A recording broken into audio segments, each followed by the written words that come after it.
Hello, fellow travelers, and welcome to another episode of the Vertical Stars Podcast, fifth season. Be sure to like and subscribe. Enjoy this amazing episode because Joseph Illidge returns to the mothership to discuss his company Illiminous and the comic Swat Cats and Bloodletter. Now, come on board as we go traversing the stars. Hi, Mr. Illidge. Thank you for coming to Traverse the Stars Podcast. Thanks for having me back. I think you've been on a few times, so it's always a pleasure. Oh man, am I going to somehow win the award for one of the most frequent guests of the podcast? You are tied for three at the moment. Oh wow, that's pretty cool. Okay, I take that very seriously, so thank you very much. No worries.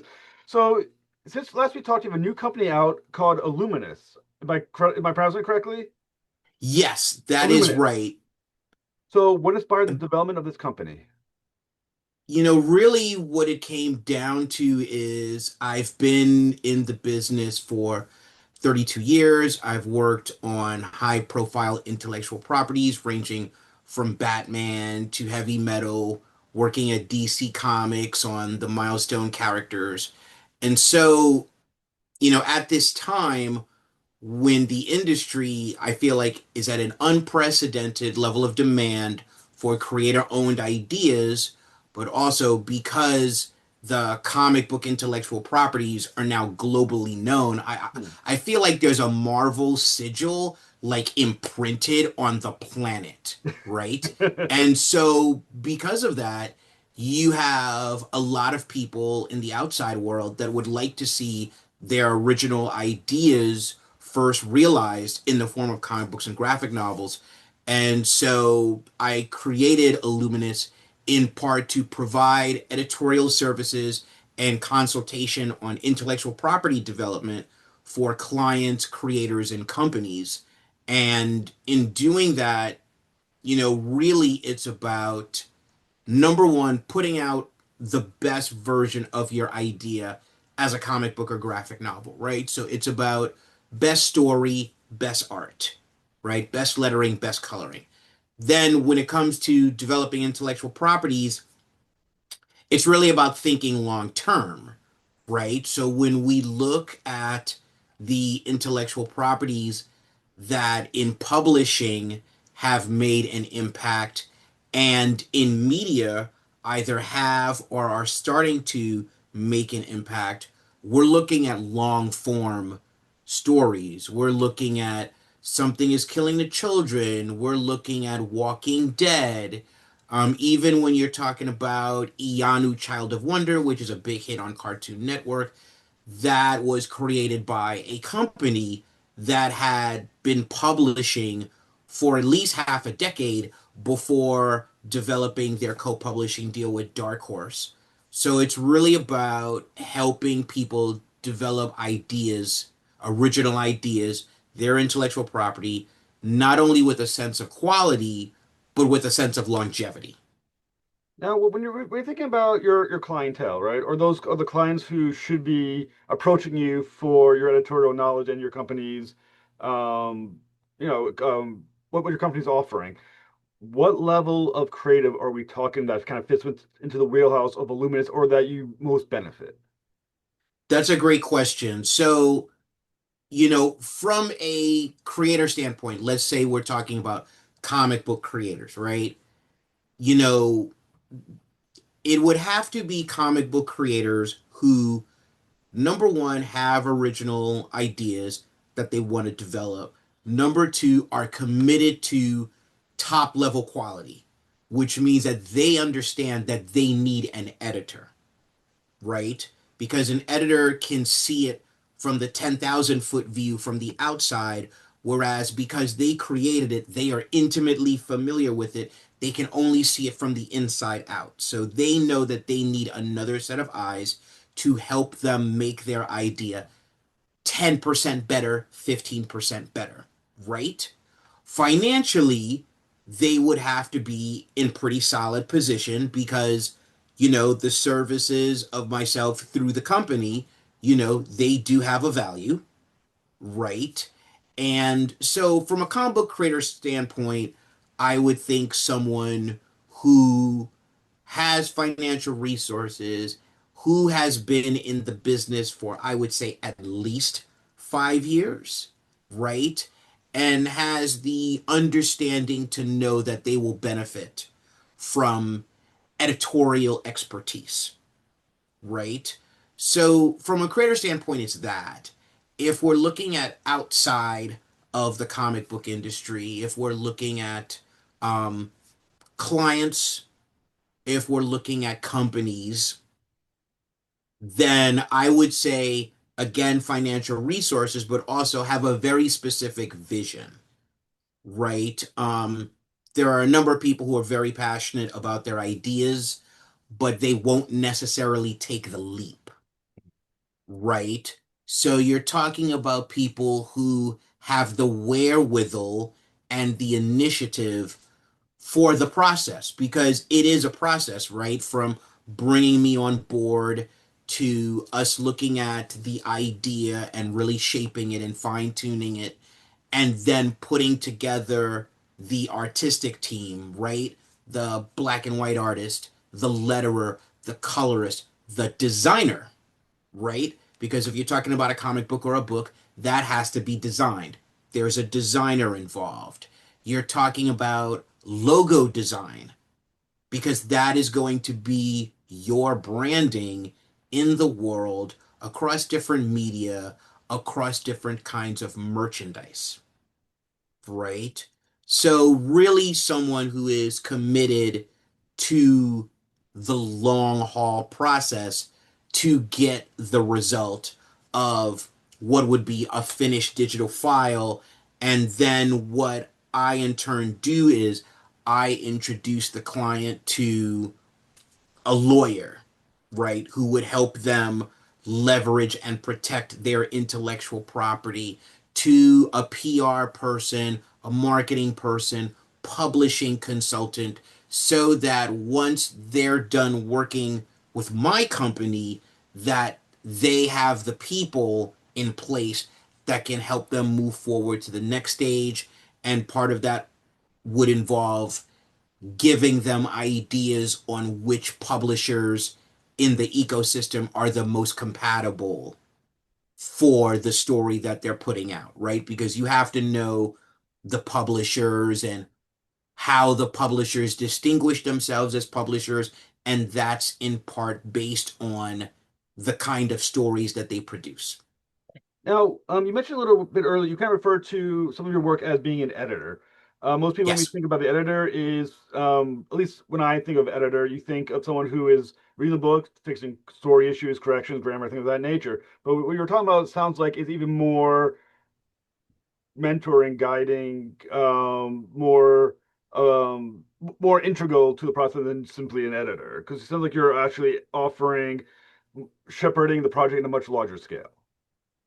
So it comes down to this, right? So the reality of our industry at present is that there is a disproportionate amount of content, and I use that word in the literal sense. I don't use that word with any kind of judgment or any kind of negative connotation, right? When you think about any given issue of Marvel's X-Men, right?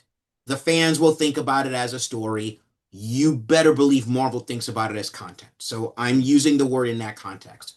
So there is way more content than there are editors at the companies. And so the unfortunate reality is the editors don't always get to be the guides. Sometimes they are simply trafficking. They are trying to get all the materials in on time and then move them forward so it can go to the printer, right? Hmm. So what you have is you have a lot of comic books that don't get the kind of intimate editorial care that would be ideal, right? So there's that. Then, to your point, what I am also doing is I am also providing insight and expertise and consultation on intellectual property development.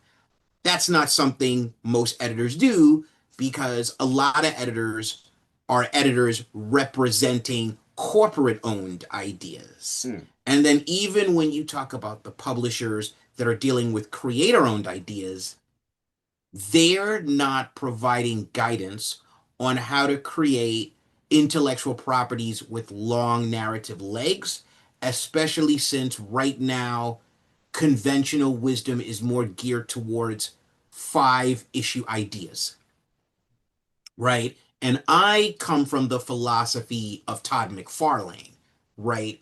Who is the advocate for the 50 issue idea, right? And he is the advocate of that in part because the 50 issue idea can reward you in publishing in a multitude of ways that a 5 issue idea cannot, Hmm. right?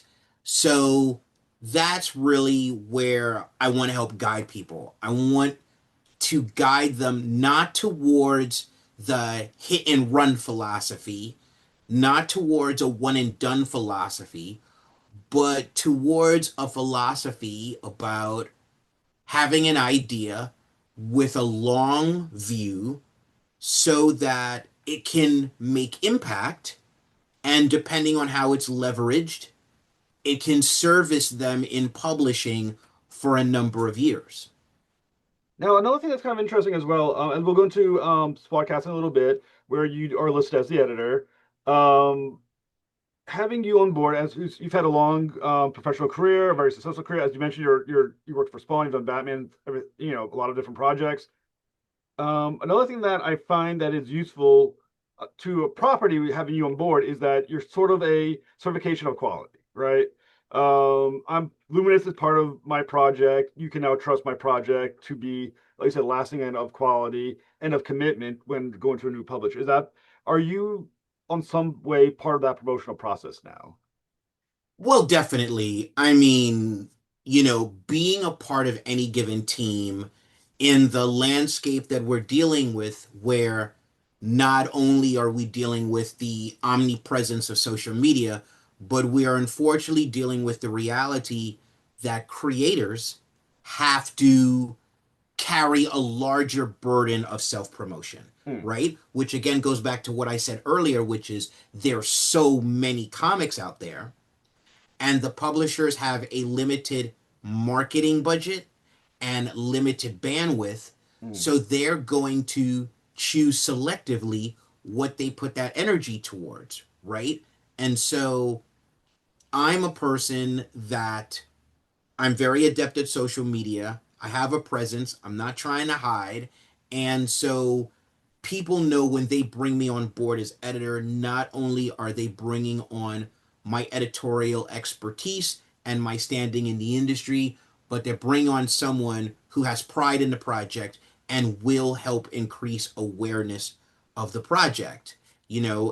As is the case with SWAT cats, right? And the thing about SWAT cats that's really wild is, number one, it's a license. Yeah. And so SWAT Cats has a large fan base, a large fan base. Secondly, I am a fan of SWAT Cats. I remember watching the cartoon on Sunday mornings in the 90s on Channel 9 here in New York. Hmm. So when Kevin Rotatelli came to me and he said, "Hey, is there any chance you would be interested in editing SWAT Cats?" I said, "Are you crazy? I am a big fan of that. Put me on board." Yeah. And then when he told me that he and Frank Barbieri are the writers, Jorge Corona, who just finished a banger run on Transformers from Robert Kirkman's Energon universe. And I don't know if you've seen some of the pages. I think a few of them are on the Kickstarter campaign page. But listen, this is supreme. Like, this is really the energy of the SWAT Cats, the animated series, come to life as a comic book. The story is a continuation from Hmm. the animated series for the fans. It's right in continuity. The Tremblay brothers, who are the creators of SWAT Cats, this is something that they've been wanting to do for some time. So getting to work with the creators of SWAT Cats is pretty awesome.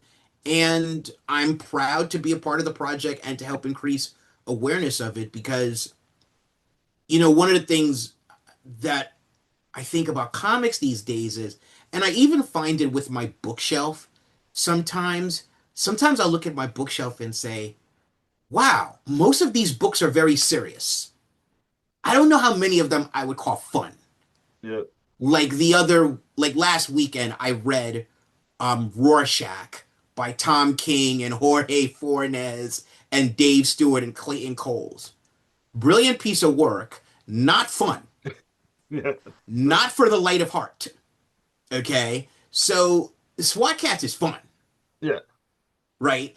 And so being able to just inject some fun into comics is pretty great. Yeah, listen, we'll talk about Swat too, but yeah, it was a lot of fun. I went back and I watched some of the original cartoons on Amazon Prime. So if you actually people are missing the cartoon series SWAT Cats, Amazon Prime still has it. I think there's a couple of other sites that still do have. So you can find it. It's out there. And I think thing that's kind of interesting too, to go back to the idea of long-term storytelling, right? And think about SWAT Cats, which is a Kickstarter. I'm in the world of Kickstarter and as a publicist on a much smaller scale for indie publishers, right? Most indie publishers who I work with, I deal with, are what I would call issue to issue publishers, right? They do Right. one issue on Kickstarter, doesn't make its money, good. Second issue comes out, so forth and so on as it goes on, depending how many issues they're doing, is issue by issue kind of publishing, in my opinion. When you're talking about long term 50 issue thought, you and I imagine the creators are already coming to you saying, I have not only the plan for 50, but I have a financial backing or a nest egg to get me to that 20, 30, 40, 50 issue run. Is that correct?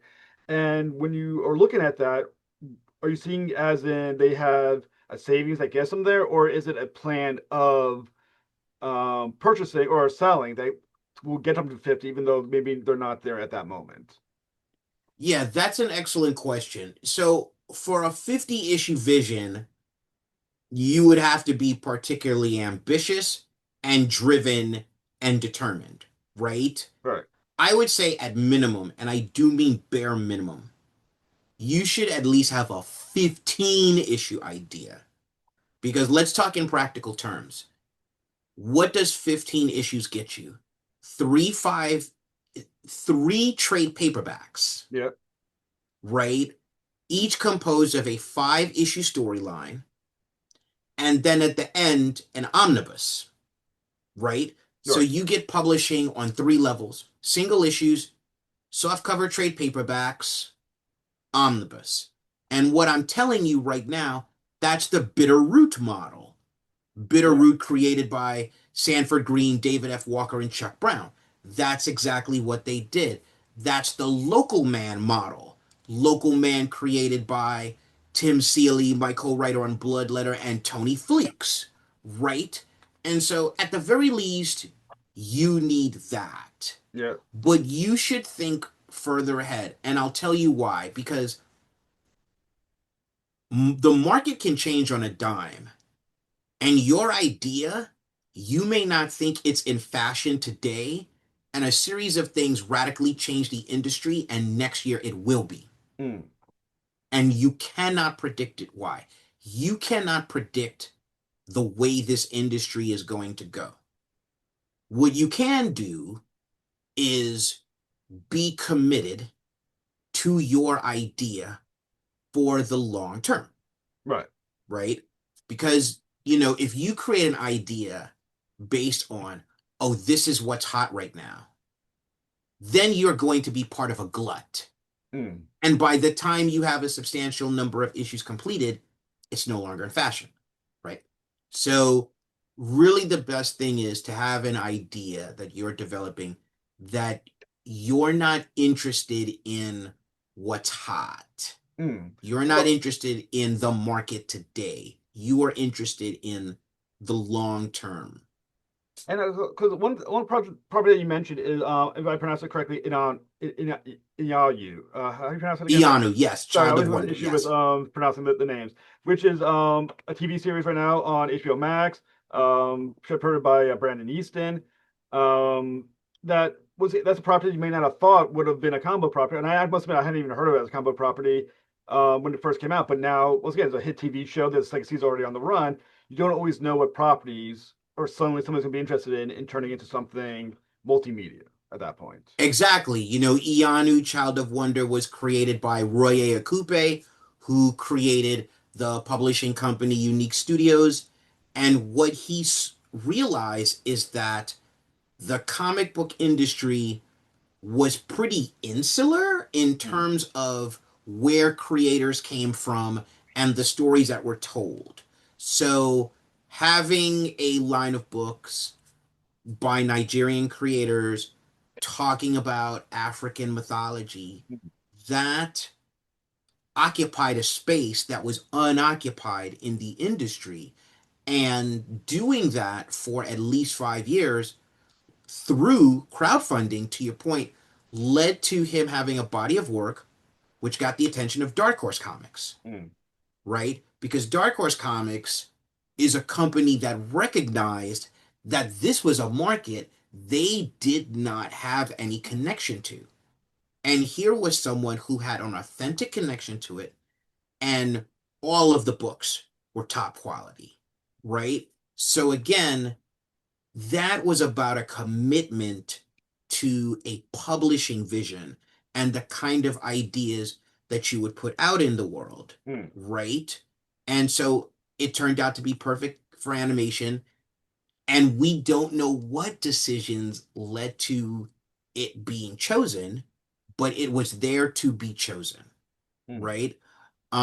So that's the thing. And to your point about Kickstarter, to really get this distinction, Kickstarter is a company that has provided independent publishers with an equalizing capacity where, in the absence of a big publisher, in the absence of a distributor, they can create their stories, and it's business to customer, Yeah. right? It's direct to customer, right?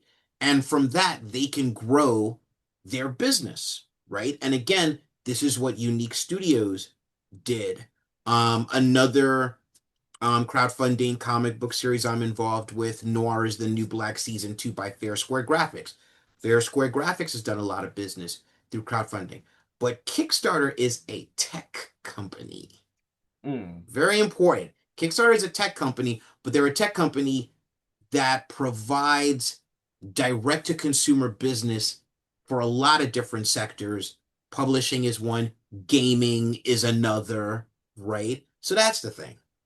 Now, there's a quote that you have on the in the solicits, and I kind of want to kind of dive into it a little bit, okay? Sure. So you mentioned the solicits, the company Illuminous does the archaeology on their own stories, or helps creators do Yes. the archaeology on the stories. So can you dive into what you mean by the archaeology of their own stories? Sure. So what we're talking about are layers, right? So, when you're talking about layers, what's interesting? I'm sure you've heard the term world building a lot, Yes. to the point where you're probably even tired of that term. The term I don't hear anyone say? I don't hear anyone say character building. Hmm. I've never heard anyone other than myself say character building, right? And at the core of a story is a character journey. What's the point of building a world if you don't have a character that's well developed that is going to be in opposition to the world, Yep. right? What's the point of building the world when you don't even know the theme of the drama that is going to play out on the stage of that world? So to me, you have to start with the bottom layers and work your way up. I think people get so excited and enticed by the sexy idea that they do the work at the top layers and not the work at the bottom Hmm. layers. So in terms of archaeology, what I'm saying is we're literally like sweeping away the layers of dust so Hmm. we can get to the fossils underneath, right? So to me, it starts with character, theme, journey. Okay.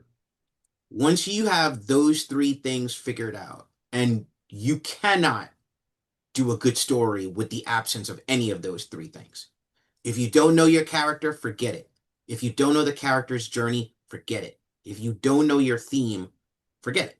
So once you have those three, then you can start talking about the world, because the world represents the nemesis of the character. Then you start talking about the cast of characters that are going to support or challenge your main character, Mm. right? And then you think long term in terms of there's micro stories, a micro arc, and a macro arc, right? So let's give the example of Bloodletter, right? Which Tim Seeley and I wrote for Todd McFarlane Productions and Image Comics that just recently concluded the 5-issue run. So Tim and I have a 50-issue plan for Tasha, if Todd McFarlane will let us do it. But we knew that the first storyline had to be such that if that was what you got for a period of time or forever and ever, amen, you felt like that was a complete story. Mm. That's a micro arc, right? But the big story is the macro arc, and you need to know how to build a macro arc and then micro arcs. Because if we look at some examples of popular stories that you kind of felt like, they did not plan for this. One popular one is the Matrix trilogy, right? Like, the Matrix started as such a potent thing that when you found out there was a trilogy and you watched it, you were convinced that was not the original plan, because you were convinced that no one knew how big the Matrix was going to be. I was thinking the same thing of The Watchmen. You know damn well they were not planning the prequels. For No, yeah, Watchmen is a great example. Now, but let's talk about Watchmen. So, and it's interesting because, like I said, I just read Rorschach, right, and Rorschach is part of the large mythology, yeah, right? I think it's brilliant in that I don't think you need to read the Watchmen graphic novel or watch HBO's Watchmen to read Rorschach, but it would help, right? It gives you other layers. So, okay, so let's take what you said. Watchmen was designed to be one story, one and done, right? The publisher had no idea what kind of phenomenon it was going to be, right. right? Then suddenly there's Before Watchmen. Then you look at what Damon Lindelof did with HBO's Watchmen, which was actually brilliant in the sense that, as opposed to doing a straight adaptation of this, he said, well, let's go forward and see what happens. Hmm. And what he did was, he and his team, more accurately, what they did was they utilized the echoes of the superstructure of the original Watchmen and carried those echoes forward, like use the same paradigms, but introduce new characters and move the drama forward, right? And that's part of the reason why it's so brilliant.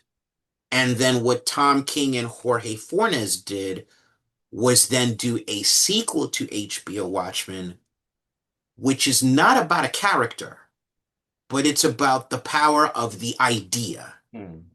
It's not about Rorschach. It's about the power of the idea of Rorschach. And it's about humanity's logical conclusions regarding the big lie that Adrian V played on the world, right? So again, you know, that was an interesting one, but it really took some creative visionaries to think, how can we go forward with this? But it took time. The Matrix trilogy was manufactured, what, within 8 years? Hmm.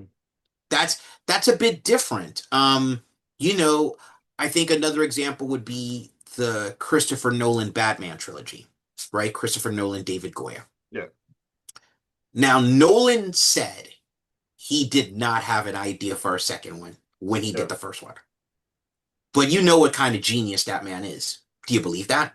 I don't believe that. Mm. I believe he had a plan, but if Batman Begins did not have the impact that it did, then he could just put the plan in the box, right? But since it had the impact that it did, he was like, okay, now I can go forward, right? And when you talk about that trilogy of films, you're talking about very clear character journey of Bruce Wayne, very clear themes in every film, right? And thus from there, the world was very clear, Mm. right? I consider that trilogy a near excellent example of the construction, Mm. right? Of the understanding of the layers of the big melodrama Mm. of Bruce Wayne, right? Now, another phrase that you use, much of it is in solicits on the website.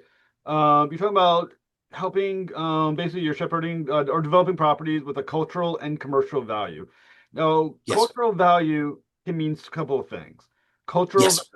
for instance, let's say Stranger Things, the TV show, had a cultural impact, right? People talked about it, became a thing, books, shirts, talking about it, cultural impact. But other projects like the Watchmen TV show, had an actual cultural impact on how it made people think about certain issues within society, right? Had a Right. cultural impact in that sense. So when you're Yes. using the phrase cultural value, which cultural value are you talking about? One that is from a popular standpoint or one from a socially relevant standpoint? I would say both. A good one should do both, right? It should have a place in pop culture and it should be socially relevant. Socially relevant does not mean political, and it doesn't mean it's a polemic. No one wants to be taught chapter and verse about any particular ideology, Mm, right? People want entertainment, they want smart, compelling stories, right? Those smart, compelling stories should give you enough of familiar ideas that within them is social relevance, right? So that's what it is. Good ideas occupy both spaces, mm. pop culture and what we'll call the social culture. And Stranger Things is an excellent example because Stranger Things tapped into nostalgia and it tapped into a very particular kind of nostalgia, a nostalgia of 80s genre films. Yeah, And it basically took that idea and it said, well, what if this was real, yeah, right? What if the secret organization a la Stephen King's The Shop was real, right? So it took that time and its examination of genre and it made it a story. But what it also did is the same thing stories have been doing for years. Buffy the Vampire Slayer, which is the insightful examination of adolescence, right? And the growth of that. When you talk about, come on, when you talk about the character of Eleven, played by Millie Bobby Brown, like that one's gonna go down. That yeah, one's going to be part of an entertainment conversation the same way that Walter White from Breaking Bad is part of an entertainment yeah. conversation, right? And the people who create these ideas, the Vince Gilligans, the Duffel brothers, they understand the kind of ideas that we're talking about here, Mm. right? Character journeys, thematic journeys, micro arcs and macro arcs. They know this stuff. Now, another property that had cultural value in two different ways we're talking about. One, socially and commercially as well. I'm thinking of like Squid Games. Had a massive Yes. cultural impact, but underlining the entire series is definitely a social commentary on wealth, class, and things of that nature, done in a way that's both kind of in your face but subtle at the same time. It kind of like a weird balance of both. I think where it's obviously in your face that it's a cultural thing about not a cultural in a thing about social class, right? A commentary on social class. But once you get past that initial sense of it, everything else feels like it's a little more subtle. It's under the Right. surface after that point. Right. Um, when you're thinking about those two set ideas of cultural value, how does from a commercial standpoint, then do they come hand in hand with commercial success? Does it cultural value? Because I'm gonna I think one of the phrases that are used a lot in certain circles. I'm not a fan of those circles. Let's say comics, gay things of that nature. Is go woke, go broke, right? You put any Yeah. commentary into your work, suddenly no one's going to buy them. It seems to be Yeah. not true in any level, shape, or form in any property Yeah. that's successful. But that's Yeah. obviously something that's been hammered in social media for a while right now. Right. Um, from as an expert and as someone who's also an expert in marketing things of that nature, do you find that commercial success, cultural success, or commentary can goes hand in hand with properties? Okay. So the whole go woke, go broke idea, Right, the X-Men is an absolute defiance of that, right? I mean, X-Men 97, right, right? The X-Men in general, right? They're in defiance of that, right? Um, but again, the X-Men is not a polemic. The X-Men is a superhero saga, intellectual property, and it's using superpowers as a kind of like metaphor for differences that allow people to employ prejudice, yeah, right? Or for which not allow people to, but which give people the excuse to employ prejudice, right?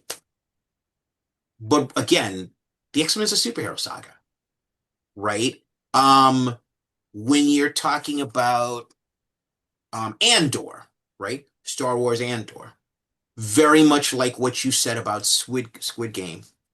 Andor is very much about class mm, because it defines the Empire with a level of specificity and intimacy that no Star Wars story before has done, right? So you are talking about class. When you're talking about the series going from the lifestyle of a senator to the bowels of the prison system with no end, right? You're talking about class.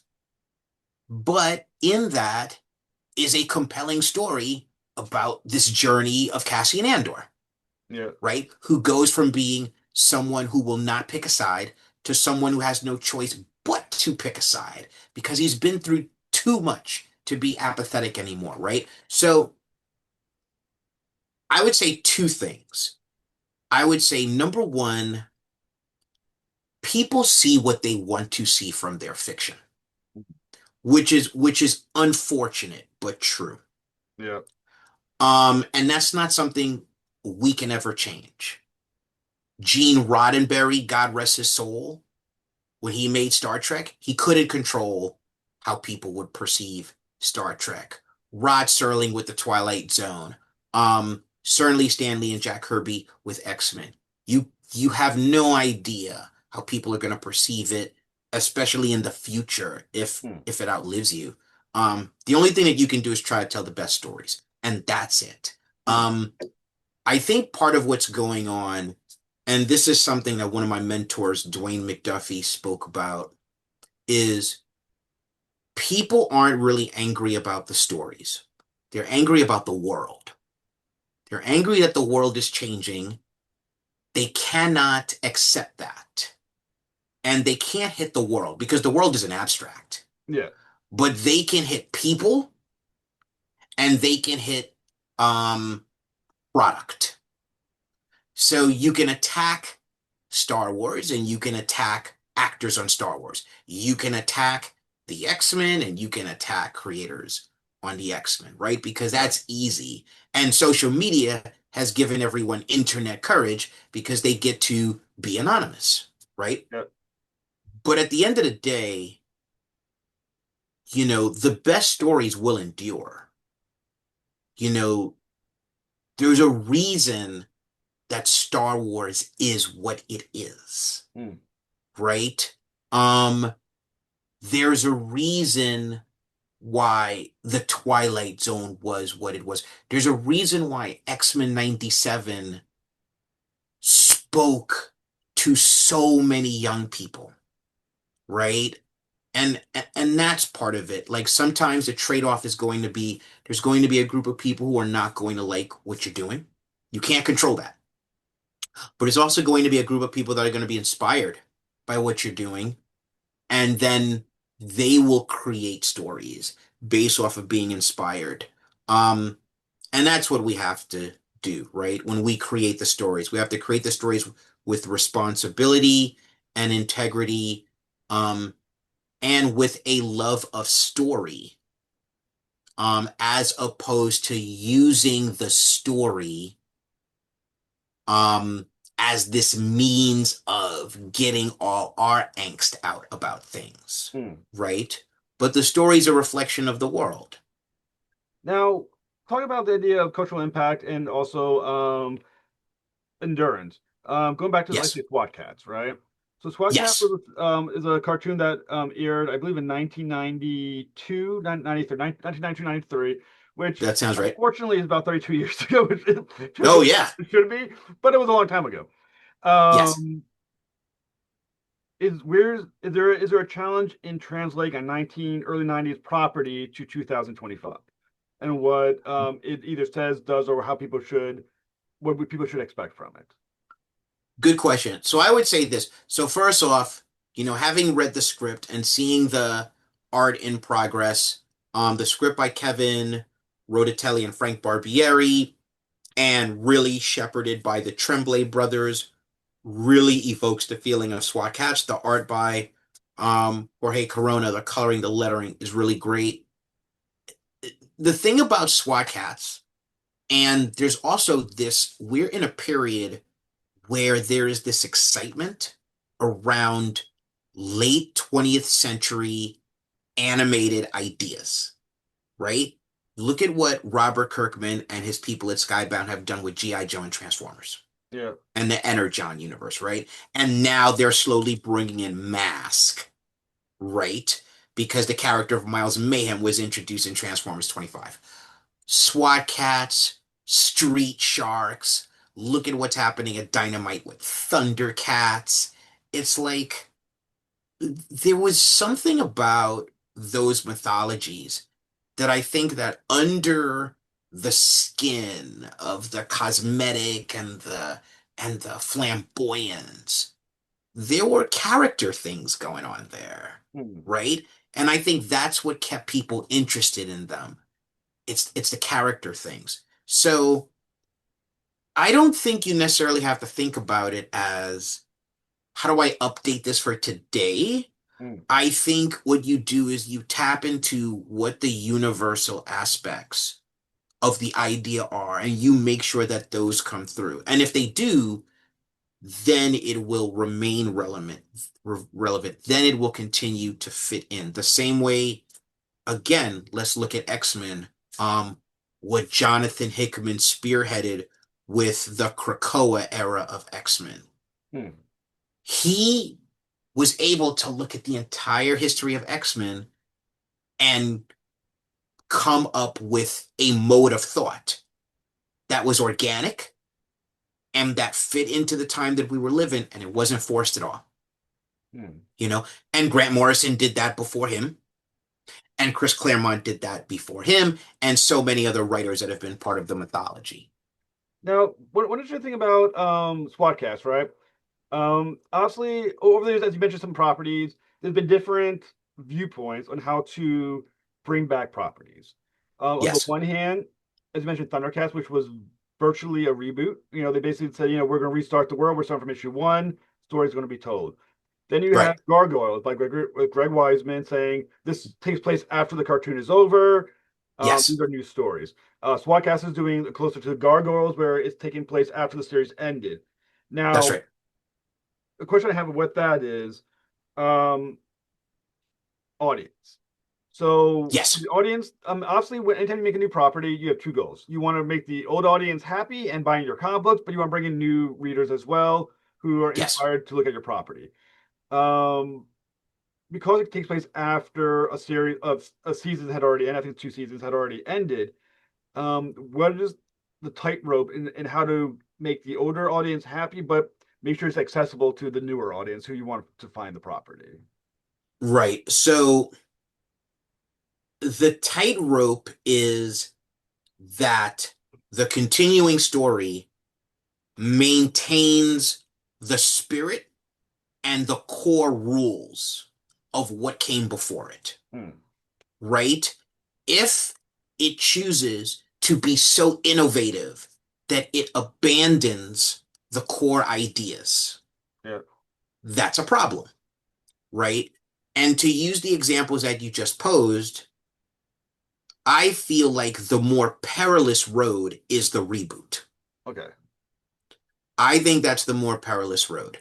Um, I think the idea of the continuation is more interesting to people because I think people now like the long form stories more. They like the idea that it's one big story. That is how Disney has handled the Star Wars franchise. That is how the Marvel Cinematic Universe works.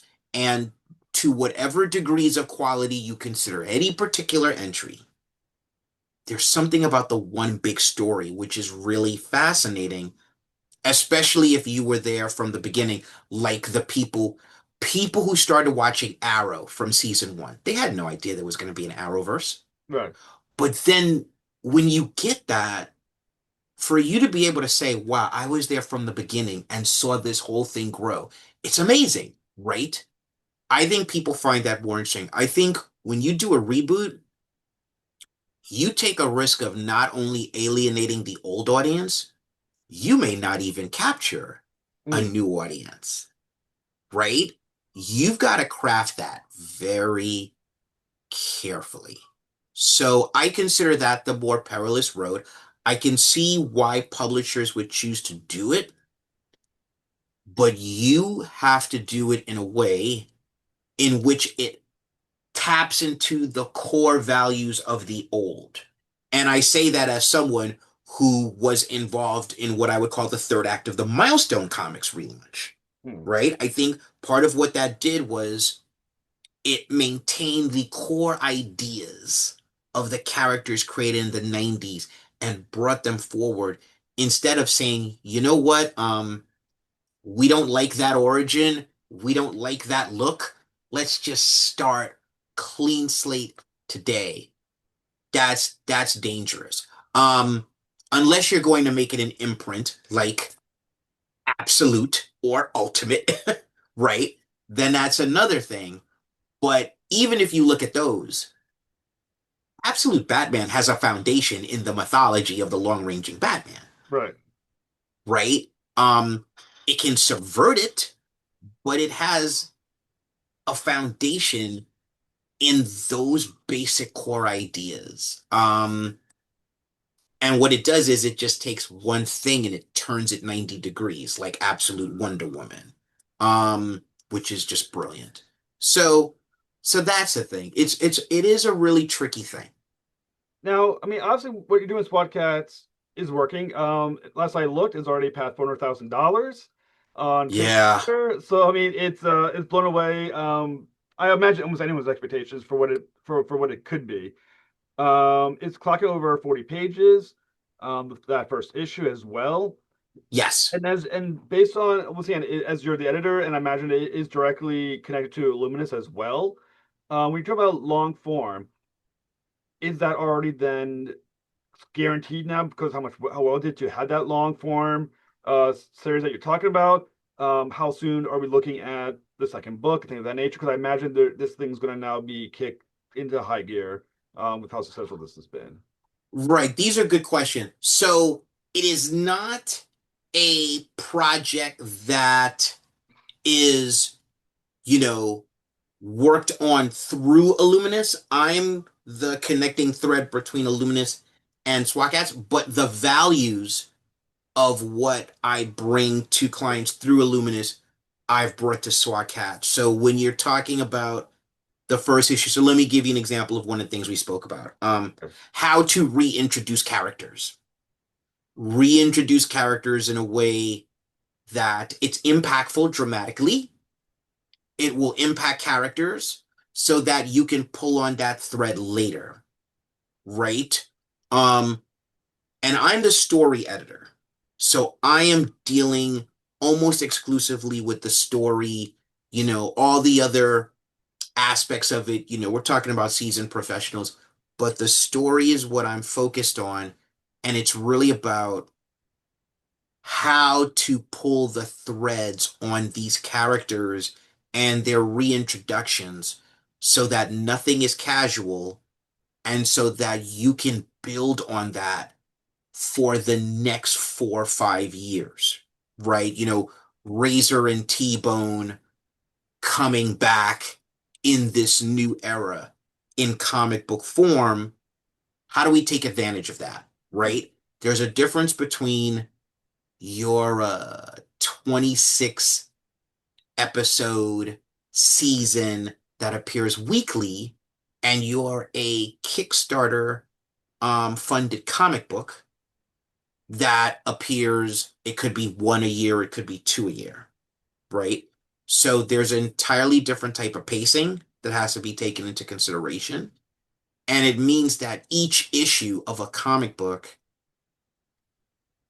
has so much story importance Mm. that we have to pace it with an understanding of that, right? So that's it. It's really about character reintroduction, um, revelations about characters and how characters are going to dovetail or conflict with one another as mysteries unfold, Mm. and the pacing of what an annual or biannual SWAT Cats publishing plan would look like. Now, I mean, obviously it's a campaign, it's an active campaign. Which dates is it running between? So the campaign is going to be ending in late November because I believe it launched on October 28th, Okay. which was really good because we got a lot of the big conventions out of the way, like New York Comic Con, gone. Baltimore Comic Con, gone. Okay, you can launch SWAT Cats now. And so it's really going to the end of November. But like you said, it has clocked almost, if not just over $400,000, which again speaks to the community, the SWAT Cats fans.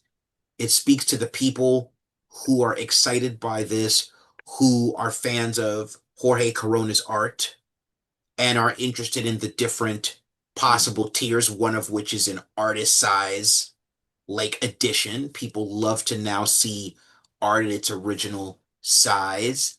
Um, and I think also, word of mouth. I think people just heard about it. They were like, oh, the dude who's working on Transformers, this is the next thing. What I want to see that, right? And when they see the campaign, it's a compelling campaign. So it's really just been amazing. I'm proud to be a part of it. And so, as story editor, my job is to help the writers make sure and the creators, the Tremblay brothers, that this first issue is not only a impactful and potent first issue, but that it opens doors that will be explored in the following issues. Now, like I said, I mean, 400,000 is an amazing accomplishment, and for the listeners, we'll put a link to the Kickstarter in our notes so they can find it, and make sure it can do even more than 400,000. There's more than enough Oh time my goodness. in 2 weeks to blow past that, even higher. One thing I definitely want to talk about before the interview's over, let's talk Bloodletter, if you have some time. Yes. All right, Yes. Bloodletter. The fifth issue has come out, which completed your 5 issue run. Um, I feel like you left a cliffhanger there, so you better close this cliffhanger up. The issue being with Casper is the one I'm kind of most saying is the cliffhanger because Casper has stated, and this is give me 1 second to get the exact quote that I have in here. Um, where is it? Wait 1 sec. Okay. She's the world is a cesspool. I'm going to help clean it up. So I mean, clean it out. So Right. obviously, Casper has her own mission. She's not going to go on, which is separate from Bloodletter. They're going separate ways. Is Casper, when you're talking about that line, are we talking about she is now an antagonist that we're going to keep an eye on, or is this now a new protagonist needing its own her own story, her own comic book, and perhaps weaving in and out of the Bloodletter if there's a next series. All good questions. It can go in any direction, but let me say this. So, part of what Bloodletter was about was the impact done to human beings as collateral damage. Tasha's life was changed because she was the collateral damage of a mission of Al Simmons Yeah, before he became Spawn. And Casper has been changed because she is collateral damage of Tasha's mission to kill Spawn, right? So Tasha has an arc, and so does Casper. Whether their mission is going to be together or separately to be determined. I would say protagonist versus antagonist. You asked that question. And what I mean by protagonist, because I think a lot of people they misunderstand what that word means. They think protagonist means the good guy, like right. the hero of the story. Whereas the protagonist is really the engine, the person who represents the engine that is propelling the story and pulling everyone into the wake of it, right? Um, I would say it will go back and forth. In the future of Tasha and Casper, Tasha will sometimes be the protagonist and sometimes it'll be Casper. Let's see if we get to tell that story. But it was very important that the idea of collateral damage was something that had a ripple effect. Like the irony of Bloodletter, the irony of Tasha Thornwall's existence is that she is very close to being the present day version of Al Simmons, right? And she had to have an emotional reckoning with that. So it was important to show consequence, and it was very important that Casper be a character and not just a foil, Mm. because foil characters, I'm not an advocate for those in story. I feel like I'm more of the Stephen King philosophy where every character in the story has a story, Mm. and you'll be interested in following any of them somewhere. And so that was something that was very important to Tim and I. So let's see, right? But yeah, Casper had a journey of her own. Well, and going back to Tasha Bloodletter, her growth as a character, she viewed as the story starts. I mean, it's also spoilers, but this issue's been out for a little while now, so uh, Yeah, she viewed Al Simmons as the monster that caused her trauma and kind of ruined the life that she viewed for herself as what she wanted. By the that's end, right. she realized Al Simmons is not actually the monster. There's larger monsters. He's um, that doesn't seem to have sealed though or healed the trauma that she felt. It's just redirecting it. It feels like. Is that correct? It's more like this, like Al Simmons traumatized Tasha, but Tasha is a person that is responsible for her own actions. She cannot attribute all of her actions since being traumatized to Al Simmons. She can't attribute her betrayal of Casper to Al Simmons. Hmm. That was her decision, right? So that's the thing. It's Al Simmons is a monster, but you're not that far from being one either. Hmm. And unfortunately, this is what happens, right? Like humanity suffers from the ripple effects where people break people and those broken people break people, right? And one of the beauties of getting to be able to tell this story in Todd McFarlane's Spawn universe is you get to avoid that good and bad. Hmm. And you really get to character nuances because this is not the DC universe. This is not the Marvel universe.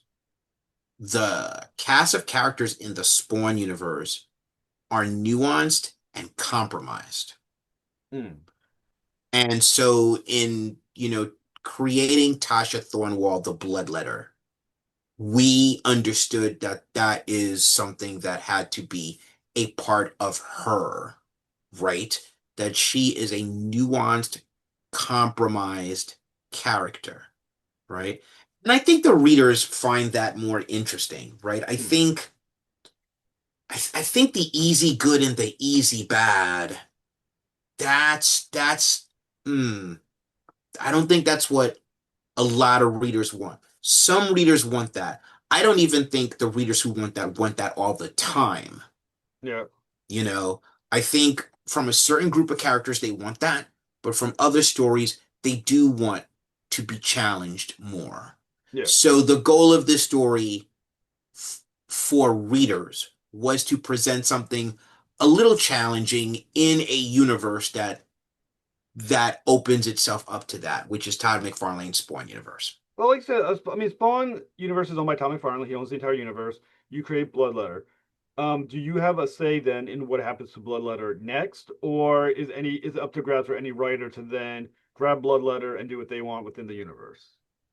It's up for grabs because, as you pointed out, Todd McFarlane owns everything in the Spawn universe.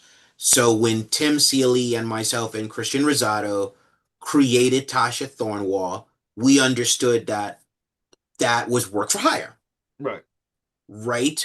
Um, so they have say about what Tasha's next path is, but I feel like it's such a creator-friendly environment that I do feel like they would talk to us about it. Not necessarily to get our approval, but, just out of courtesy to say, hey, we're going to do this. Because, for example, Tasha made a cameo appearance in the sixth issue of the Book of Nyx series. That was something that we were told about in advance as a courtesy by editor-in-chief Thomas Healy. Hmm. So I feel like the company treats its creators in a way that it allows you to have awareness of things, you know. So that's fun. It's not the mammoth size that the Marvel universe is, even though it's been around for, my God, over 30 years. It's still of a size where you can still see it, all of it from a 10,000-foot view instead of part of it going outside of your periphery. I mean, from your insider knowledge of the Spawn universe, do you know of where Tasha is going to show up next? What do you know about what's going on with the character? Let's say 2 years, 3 years, 4 years down the road. I'm sure there's already been discussions of any of this. We don't talk that far out. It's interesting because at New York Comic Con, Todd McFarlane actually had a creators roundtable where we all spoke about the future of publishing and the Spawn universe and asked different questions for 90 minutes. And I think part of the publishing philosophy is, again, it's a smaller universe, so don't go too far out, Hmm. right? Go a distance, but not so far out that you cannot organically pivot and change things, Hmm. right? So, in talking about Tasha, we're not thinking 3 years out. We are thinking about what the next one or two storylines look like. Hmm. You know, we're very clear about those.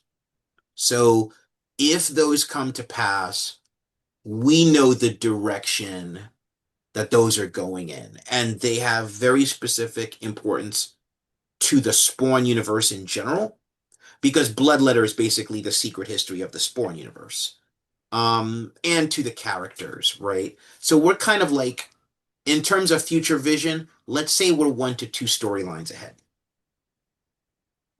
From where how long ahead may readers have to wait before they know what's going to happen with Bloodline? I mean, are you looking at, like, if we don't hear anything in a year, there may not be. Is we looking at, don't worry about it, just be patient? Like, what are you looking at right here? Yeah, I think that's great. I think, I would say within a year, we would think Tasha would reappear. The question is, does Tasha reappear in Bloodletter Season 2, or does Tasha reappear in a Spawn Universe event or a Spawn Universe book?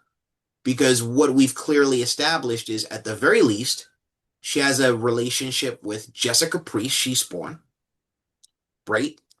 And now Spawn is aware of her and she's aware of Spawn. So there are those very clear character connections, right? Casper, being an angel, is connected to the entire Society of Angels. So I would say within a year, we would have some understanding of if, when we see Tasha next, and where. Now, given what we know about Tasha, Tasha isn't really a team player, for the most part. Like what we've seen in this issue, she's kind of has gotten used to being her in charge of herself, as it were. Is she a character that you could envision showing up on as a member of Scorched, or is she someone who would immediately push back against the idea of joining a team type of where she's not able to make her own decisions?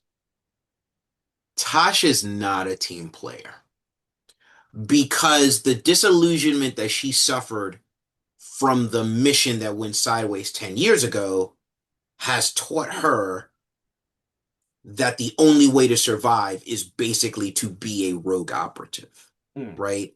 She's not joining any teams. She doesn't believe in institutions anymore. And her capacity for trusting other people is near zero, with the exception of Casper. But she has a near zero trust capacity of other people, right? And that kind of cynicism is unfortunately a real cynicism that you can understand in the world in which we live today, right? So that's another thing. So, going back to the idea of the philosophy of how through Illiminous, in building characters, it's about universal themes, it's about human themes. You know, the idea of how far would you go for revenge, that's been explored, right? Now we would deal with the idea of how long will it take to escape the gravity of your trauma, right? That's the longer mission for Tasha. That's something that people can identify with every day, because people are traumatized every day by other people, by events in the world. And so that's it, right? Like, even with all the fantastic trappings of the Spawn universe, people can connect to a story about a human being trying to climb out of a hole. Right?